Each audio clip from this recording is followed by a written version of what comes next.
GPA में भी slab system लागू। जी हाँ, आज का हमारा टॉपिक है जीपीए में भी अब स्लैब सिस्टम। साथियों, मैं कृष्ण कुमार, आप सभी का मेरे यूट्यूब चैनल केकेसी पल्लू पर स्वागत है। अगर आप पहली बार चैनल पर आए हैं तो सब्सक्राइब कीजिए व साथ में नोटिफिकेशन बेल को अवश्य दबाइए ताकि आगे की वीडियो की खबर सबसे पहले आपको मिले।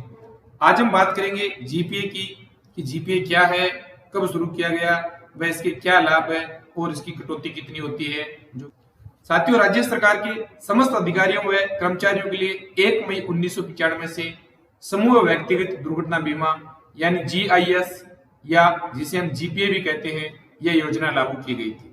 यह योजना राज्य कर्मचारियों पर अनिवार्य बीमा योजना के अतिरिक्त है, जिसके अंतर्गत प्रत्येक वर्ष एसआईपीएफ के साधारण बीमा कार्यालय द्वारा अप्रैल के वेतन जो मई में देय होता है, उससे जीपीए बीमा पॉलिसी की प्रीमियम राशि है वो 220 रुपए काट ली जाती थी और इसका जो वार्षिक बीमा धन है वो 3 लाख रुपए निर्धारित था।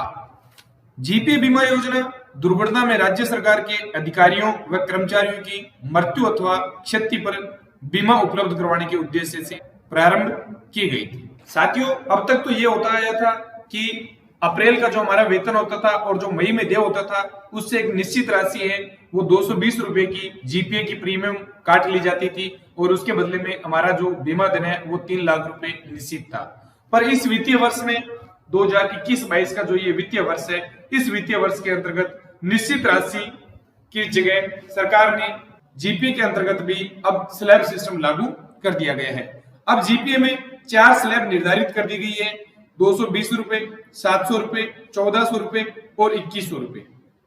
तो ये निश्चित सी बात है कि जब प्रीमियम में बदलाव होगा तो बीमा धन भी अवश्य बदला होगा। साथियों, ये है 4 श्रेणियां जो आपके सामने स्क्रीन पर उपलब्ध है। पहली श्रेणी है 220 रुपए प्रीमियम दर की, जिसका बीमा धन 3 लाख रुपए जो पूर्व में संचालित थी। दूसरी जो श्रेणी है 700 रुपए प्रीमियम की, जिसका बीमा धन है 10 लाख रुपए। तीसरी जो श्रेणी है वो उसका 1400 रुपए प्रीमियम और उसका बीमा धन है वो 20 लाख रुपए। और चौथी जो कैटेगरी उसका जो प्रीमियम है 2100 रुपए और उसका बीमा धन है 30 लाख रुपए। अर्थात सरकार ने अब विकल्प के तौर पर हमारे सामने 4 श्रेणियां रख दी हैं जो कार्मिक अपनी इच्छा अनुसार उसका चयन कर सकता है और अपना बीमा करवा सकता है, जिसका बीमा धन वो अपनी इच्छा से रख सकता है 3 लाख, 10 लाख, 20 लाख या 30 लाख। अगर आप चाहें तो मिनिमम और आप चाहें तो मैक्सिमम, कोई भी कार्मिक अपनी इच्छा अनुसार अपनी जरूरत के अनुसार श्रेणी का चयन कर सकता है। इसके अलावा जो जीपीए की जो प्रीमियम राशि है वो कार्मिक के अप्रैल के जो वेतन से जो 1 मई को देय होता है उस वेतन से काटी जाएगी। और डीडीओ है वो इसकी जो कटौती है वो पे मैनेजर से या ईग्रास पोर्टल से या पीआरआई पे मैनेजर से कटौती निश्चित करेंगे। दूसरी बात, समस्त डीडीओ के द्वारा समस्त कर्मचारियों से उनके एसआईपी पोर्टल से पॉलिसी का जो प्रस्ताव पत्र है वो उनसे भरवाना आवश्यक है। और अगर कोई कार्मिक जिसने पूर्व में प्रस्ताव पत्र भर रखा है और वो अपने प्रस्ताव पत्र में किसी प्रकार के संशोधन की आवश्यकता महसूस नहीं करता है, उसको केवल इस तालिका के अनुसार एक श्रेणी का विकल्प भरना होगा। यह जो जीपीए का जो प्रीमियम है वो प्रोबेशन में जो कार्मिक कार्यरत है उनको भी भरना होगा, उनको भी अपनी एक श्रेणी के अनुसार जीपीए का प्रीमियम या जो सामूहिक दुर्घटना बीमा है वो करवाना होगा।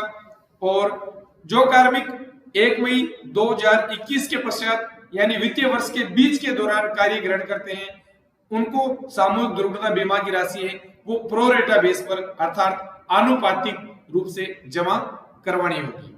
उनके अलावा एक और महत्वपूर्ण बात है, वो बात यह है कि अगर किसी कारणवश से किसी कर्मचारी का अप्रैल माह का वेतन नहीं बनता है तो उस कार्मिक को अपने निजी स्तर पर चाहे चालान से या ई ग्रास से सामूहिक दुर्घटना बीमा की राशि 31 मई 2021 से पहले जमा करवानी पड़ेगी। सामान्यतः आप देखते हैं कि हमारा जीए 55 होता है, आप उसमें देखते हैं जो अप्रैल का वेतन हमारा आता है उसमें आपको जीआईएस लिख के और 220 रुपए की एक डिडक्शन कटौती होती थी वो शो होती थी। अब उसको निश्चित न करके विकल्प के तौर पर 4 श्रेणियों में विभाजित कर दिया गया है। इसका जो रिसिक पीरियड है वो 1 मई से शुरू होकर 30 अप्रैल 2022 तक रहेगा और